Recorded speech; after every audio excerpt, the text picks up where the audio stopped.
രഞ്ജു കുറച്ച് റിസർച്ച് ഒക്കെ നടത്തിയിട്ട് പറഞ്ഞു നമുക്ക് ഫുക്കറ്റ് ക്രാബിയാണ് കുറെ കൂടെ നല്ലത്. കുറെ ഫ്രണ്ട്സിനോടൊക്കെ ചോദിച്ചു, ഫീഡ്ബാക്ക് ഒക്കെ എടുത്തു. അപ്പൊ നല്ല സ്ഥലമാണ്. അപ്പൊ അത് കഴിഞ്ഞിട്ട് പിന്നെ എങ്ങനെ പോകും, ഏത് ഏജന്റിന്റെ കൂടെ പോകും. അപ്പൊ അങ്ങനെ സെർച്ച് ചെയ്ത് വന്നപ്പോഴാണ് മിലാൻ കിട്ടിയത്. മിലാനെ കുറിച്ച് പിന്നെ കൂടുതൽ റിസർച്ച് ഒന്നും നടത്തിയില്ല. കാരണം വെച്ചാൽ അത് എസ്റ്റാബ്ലിഷ്ഡ് ഏജൻസി ആണെന്നുള്ളത് തോന്നി.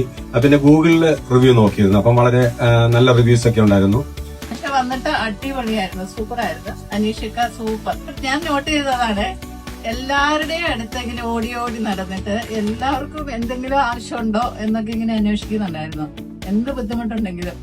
കഴിഞ്ഞ ദിവസം എനിക്ക് പനി വന്നു, പക്ഷെ ഓടി വന്ന് മരുന്ന് വേണോ എന്നൊക്കെ ചോദിച്ചു. പിന്നെ എനിക്ക് പ്രോബ്ലം എന്ന് പറഞ്ഞാൽ ഫുഡായിരുന്നു മെയിന്. ഞാനിങ്ങനെ ഓരോ ടൈം ആകുമ്പോൾ ഞാൻ ചോദിക്കും അടുത്ത ഫുഡ് എന്തായിരിക്കും, എനിക്ക് പറ്റുമോ. ശരിക്കും ഒരു ഹാപ്പിനെസ് തരുന്ന സാധനമാണല്ലോ. അപ്പൊ അത് നല്ല രീതിയിൽ മോളെ വന്ന് വന്നത് എനിക്ക് വളരെ ഹാപ്പി ആയിട്ട്.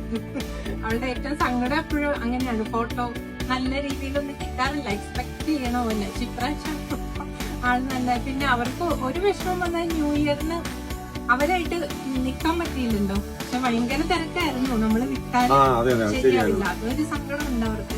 ഒരു കാര്യം മനസ്സിലായത്, ഫാമിലി ആയിട്ട് പോകുമ്പോ എപ്പോഴും ഗ്രൂപ്പാണ് ഏറ്റവും ബെസ്റ്റ് അല്ലേ. കാരണം നമ്മൾ ഇൻഡിവിജ്വലി പോകുമ്പോ നമ്മളെല്ലാ റിസ്കുകളും നമ്മൾ എടുക്കണം. ടൈം കുറെ പോകും. പിന്നെ എല്ലാം കവർ ചെയ്യാൻ പറ്റണമെന്നില്ല. എനിവേ ഇവിടെ വന്നു കഴിഞ്ഞപ്പോഴത്തേക്കും കണ്ടവരെ തൊട്ട് ഫസ്റ്റ് സുനിൽ സാറെ തൊട്ട് വന്ന് കണ്ടവരെല്ലാരും വളരെ സന്തോഷത്തോടെയാണ് ഞങ്ങള് മിങ്കിൾ ചെയ്തു. നന്നായിട്ട് അച്ചീവ് ചെയ്തു. എല്ലാരെയും പരിചയപ്പെട്ടു, എല്ലാരുമായിട്ട് കമ്പനിയായി. അപ്പോഴേക്ക് പോകാറായി.